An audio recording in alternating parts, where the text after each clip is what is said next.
Assalamualaikum warahmatullahi wabarakatuh. Debat panas antara Gus Wafi melawan Guru Gembul. Jadi Guru Gembul ini teman-teman semuanya diskakmat oleh Gus Wafi, ya kan? Lebih tepatnya Guru Gembul ini terjebak di dalam pikirannya sendiri. Dia yang bilang sorban sebagai peninggalan Nabi. Setelah itu dia berkata sorban bukan sorban gitu loh. Mari kita lihat dulu videonya biar kalian paham ya teman-teman. Sudah selesai, artinya ini tidak lagi bisa ilmiah. Kalaupun misalkan nanti menyebutkan ini dari kitab-kitab, mohon maaf ya, itu bukan dari Islam, tapi itu adalah produk tradisi masyarakat Arab dan masyarakat Islam pada waktu itu.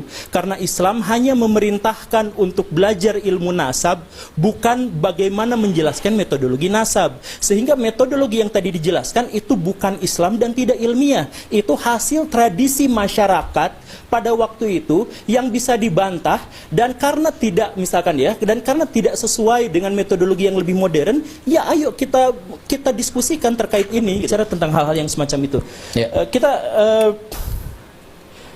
Kita misalkan masuk ke diskusinya. Gus Wafi dan Pak Syahab, saya mohon maaf.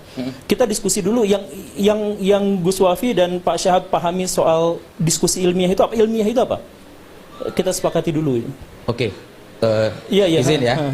Oke, bismillahirrahmanirrahim. Jadi sementara karena gini Pak Gembul, mohon maaf ya. Tadi itu sempat saya jawab karena saya memposisikan Pak Gembul adalah suara masyarakat yang sebagai wasilah saja. Ya. Oke, kalau begitu, jadi ilmiah itu begini Pak Gembul. Di dalam kitab Lawami'ul Anwar yang ditulis oleh Al-Imam As-Saffaraini. Jadi Islam itu memandang sebuah ilmiah kebenaran itu melalui 3 cara. Ya, yang pertama adalah al-hawasus salimah, panca indera yang normal dalam menangkap sebuah riwayat ataupun yang lain. Yang kedua adalah khabarus shadiq, kabar yang pasti benar.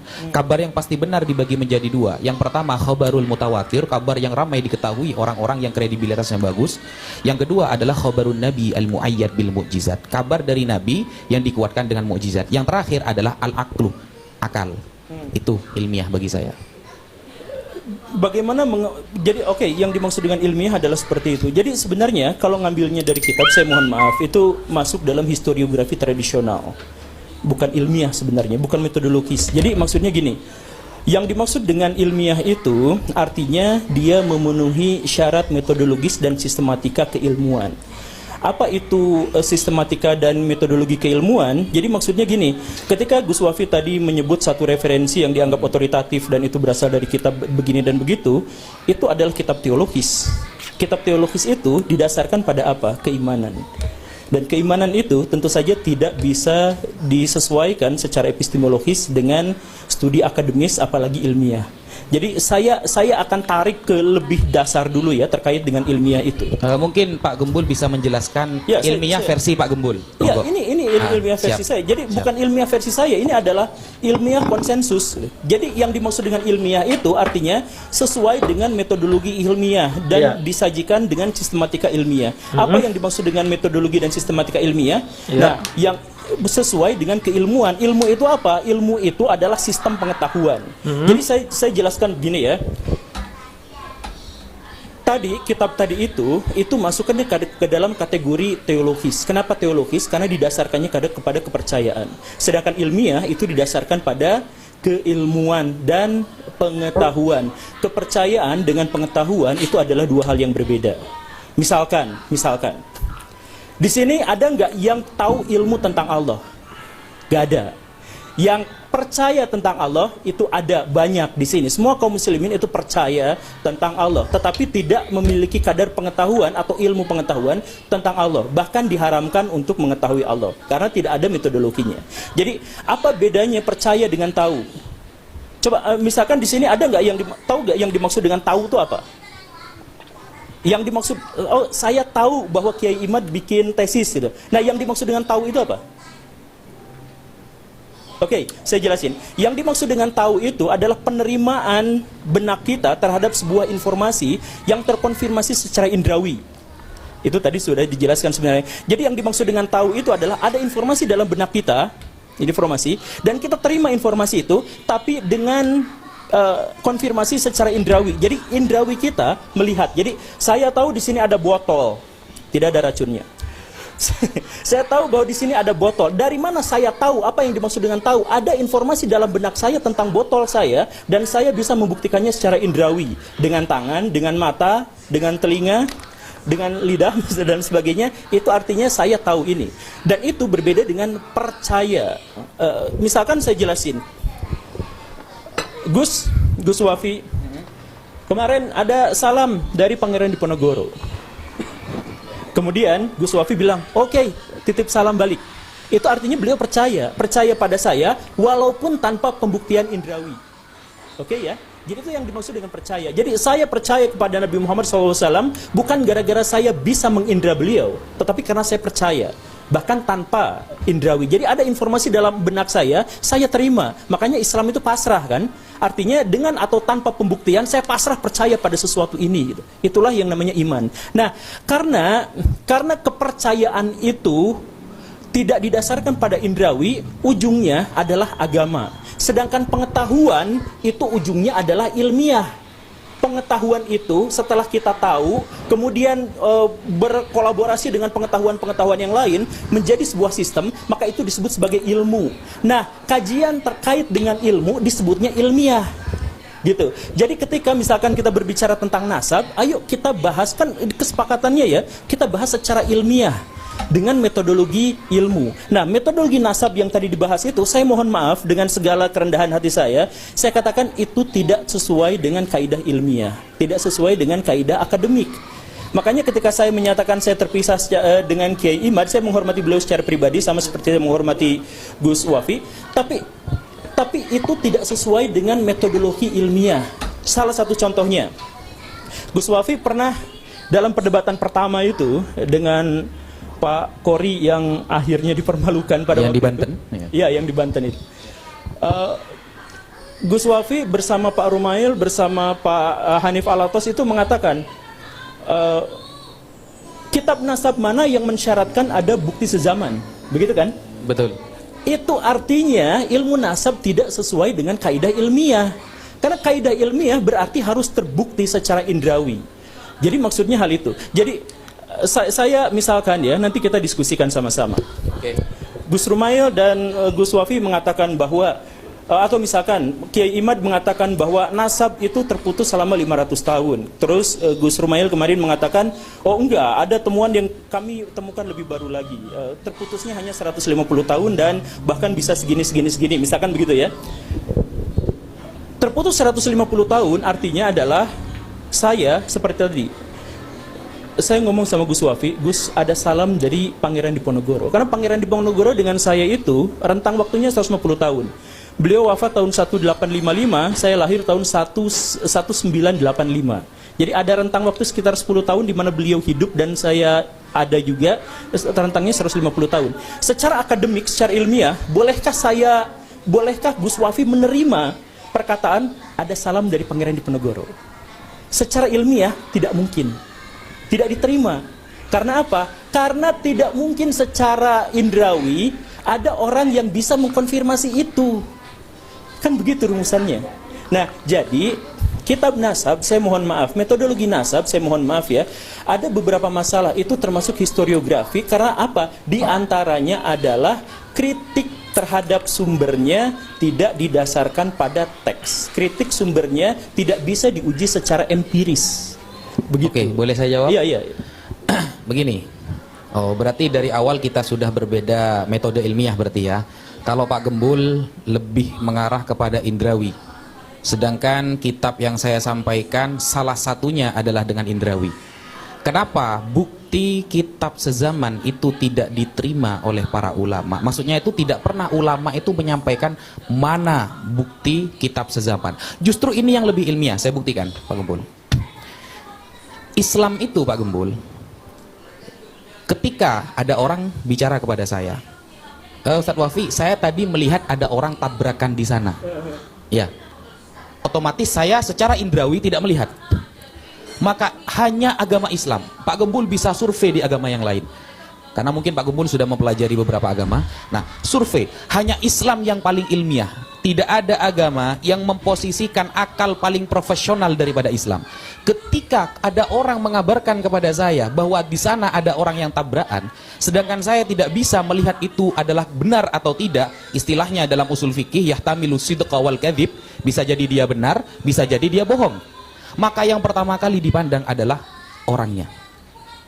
Nah, bagaimana hadis, Pak Gembul, kalau sampai hadis sama ilmu nasab ini jauh lebih tinggi ilmu hadis, Pak Gembul? Ya, bukan. Ya sudah selesai. Lanjut part 2. Nah, bagaimana hadis, Pak Gembul, kalau sampai hadis sama ilmu nasab ini jauh lebih tinggi ilmu hadis, Pak Gembul? Ya, bukan. Belum selesai. Santai, Pak Gembul, santai. Ini akan saya buktikan bahwa pertanyaan kitab sezaman itu sama sekali tidak ilmiah. Nah, kenapa? Karena begini, kredibilitas yang dilihat itu adalah orangnya, bukan teksnya. Bukan teksnya, Pak Gembul. Makanya ketika saya berdiskusi dengan orang Kristen, Kristen bangga mereka memiliki ribuan teks kitab suci, tapi tidak ketemu siapa penulisnya. Tapi Al-Quran, Pak Gembul, kita bisa buktikan, baik mungkin Pak Gembul nanti akan meminta sanad, atau akan meminta manuskrip dan kredibilitasnya, kita bisa membuktikan bahwa ayat Allah ketika mengatakan inna nahnu nazzalna dzikra wa inna lahu lahafizun, kami yang menurunkannya dan kami yang menjaga, itu bisa dibuktikan. Kenapa? Karena dari 5 syarat hadis saja semuanya membahas orangnya, Pak Gembul. Yang pertama, ittisalu sanad. Orangnya itu jangan sampai ada yang fiksi, apalagi fiktif. Harus benar-benar, kamu dapat dari mana kabar itu? Bahwa tadi ada orang yang tabrakan. Dari teman saya, bener nggak ada? Nah, itu dibuktikan dulu. Yang kedua adalah adalatul rawi, Pak Gembul. Orangnya memang terbukti bukan ahli maksiat, tidak pernah bohong, dan memang orangnya amanah. Jadi yang ketiga, orang itu adalah orang yang dobet, cekatan. Nah, kenapa kok kritikannya selalu kepada orangnya? Karena ini bukan wilayah indrawi, Pak Gembul.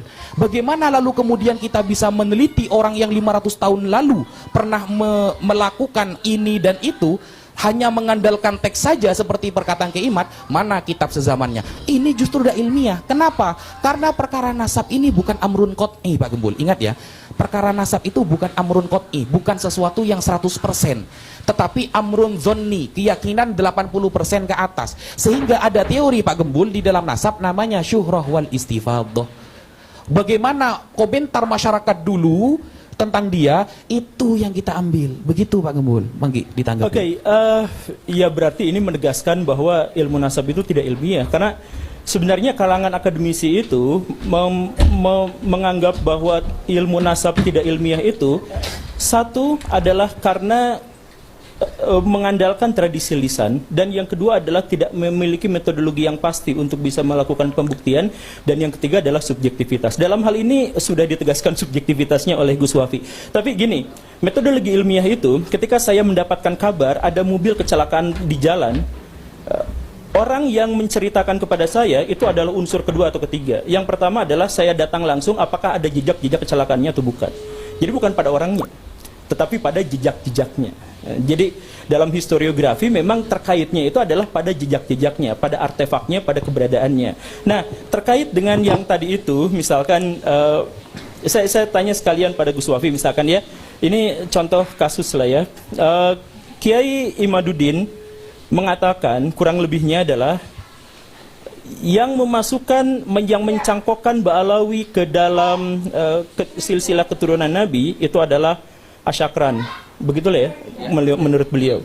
Kemudian menurut Pak Gus Rumail Abbas, oh tidak seperti itu, karena begini begitu. Oke, jadi di situ polemiknya ada satu orang yang namanya siapa nama lengkapnya itu? Ali Asyakran.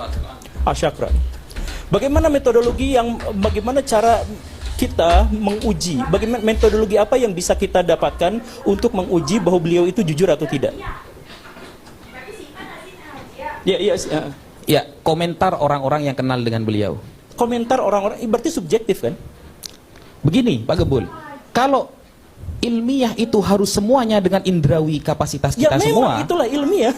Nah, tidak gitu, Pak Gembul, gitu tidak. Makanya saya gini aja dulu. Referensi Pak Gembul bahwa ilmiah itu hanya dengan indrawi di mana?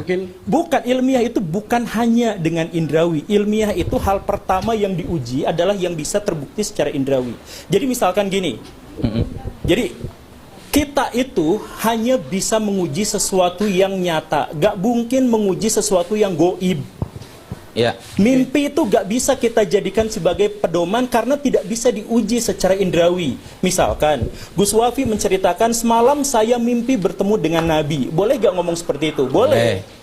Kemudian saya diwartakan seperti itu. Boleh percaya juga boleh tidak. Tapi mau saya percaya atau tidak itu bukan pengetahuan saya. Karena tidak ada metodologi khusus sampai sejauh ini yang bisa membuktikan apakah perkataan itu benar atau salah. Gitu kan? Oke. Nah, jadi karena tidak ada pengujinya, maka itu tidak disebut sebagai ilmiah. Tidak bisa disebut secara akademik. Tidak bisa diuji. Apa yang bisa diuji dari sesuatu yang goib? Sekarang ada pernyataan. Ada seorang yang mengatakan bahwa ini begini. Dari mana dari mana metodologi yang kita gunakan untuk mengatakan bahwa dia telah jujur? Ya dari komentator-komentator orang sebelahnya. Komentator orang sebelahnya itu subjektif. Ada orang yang dekat, ada orang yang jauh, dan kita benar-benar tidak tahu soal itu. Jadi itu goib. Nah ini jadi ini baru masalah dasar. Indrawi bukan satu-satunya. Ini justru malah level yang paling dasar agar kita bisa mengetahuinya secara ilmiah. Jadi, kalau misalkan sejak awal sudah dikatakan bahwa ini subjektivitas, buktinya apa? Buktinya pengakuan seseorang diuji berdasarkan komentar orang di sekelilingnya, subjektif. Kemudian yang kedua, tidak didasarkan pada bukti-bukti sezaman dan sudah ditegaskan. Oke, sudah seperti itu. Dan kemudian yang ketiga itu subjektif, kemudian tidak didasarkan pada sezaman. Tidak sesuai dengan ini dan tidak memiliki metodologi verifikatif yang jelas, misalkan ya sudah selesai, artinya ini tidak lagi bisa ilmiah. Kalaupun misalkan nanti menyebutkan ini dari kitab-kitab, mohon maaf ya, itu bukan dari Islam, tapi itu adalah produk tradisi masyarakat Arab dan masyarakat Islam pada waktu itu. Karena Islam hanya memerintahkan untuk belajar ilmu nasab, bukan bagaimana menjelaskan metodologi nasab. Sehingga metodologi yang tadi dijelaskan itu bukan Islam dan tidak ilmiah. Itu hasil tradisi masyarakat pada waktu itu yang bisa dibantah, dan karena tidak tidak sesuai dengan metodologi yang lebih modern, ya ayo kita diskusikan terkait ini gitu. Jadi sekali lagi ya, ada nggak cara selain secara subjektif tadi itu, ada nggak cara yang bisa menjelaskan dari mana Pak Ali Asyakran itu jujur misalkan? Oke, terima kasih banyak Pak Guru. Ini diskusi yang menarik ketika kita membahas tentang mengkritisi ilmu nasab. Ketika kita mengkritisi ilmu nasab, hak setiap orang. Pak Guru juga berhak mengkritisi ilmu nasab. Dan Robitoh Alawiyah ini lembaga pencatat nasab yang memang berpegang pada kaidah ilmu nasab. Kebetulan Kiai Imaduddin juga berpegang pada ilmu nasab. Betul. Ilmu nasab sama ilmu nasab ketemu diskusi kemarin, bisa tuh sama. Jadi ketika ilmu nasabnya kita tidak punya pada platform yang sama, terus kita mengkritisi ilmu nasab, memang dia menjadi kritik bukan seputar isu nasabnya Ba'alawi, tapi kritik diskusi seputar seberapa ilmiah ilmu nasab. Itu pun juga mungkin menjadi tema yang menarik ke depan gitu ya Pak Guru ya. Tentang seberapa ilmiah, seberapa bisa diterima ilmu nasab. Ilmu nasab ini seperti yang disampaikan oleh Gus Wafi, yang dipandang oleh Pak Guru sebagai ilmu yang mungkin tidak ilmiah, adalah metode yang digunakan secara generasi bergenerasi. Jadi kalau misalnya kita mau tanya Pak Guru baik apa enggak orangnya, tanya sama saya yang pernah ketemu, kita sezaman, kita bisa ngomong. Ketika kita mau tahu tentang si sumber Ali Asyakran misalnya, baik atau enggak, kita nggak bisa tanya sama orang yang hidup di zaman itu. Mau nggak mau baca tulisan, mau nggak mau baca siapa yang pernah mengutip tentang beliau, itu mau nggak mau. Karena sumbernya itu. Apakah bisa memastikan? Ya nggak bisa. Bahkan saya ditanya tentang Pak Guru, baik nggak Pak Guru orangnya? Saya jawab baik. Saya pun juga bukan berarti menjadi orang yang bisa memastikan bahwa Pak Guru baik, nggak begitu. Poin lain adalah kalau misalnya kita berstatement dalam setiap ilmu manapun, bahkan DNA, misalnya seperti Pak Guru berstatement, jadi di dunia Arab itu mengisbat nasab tuh harus tes DNA gitu.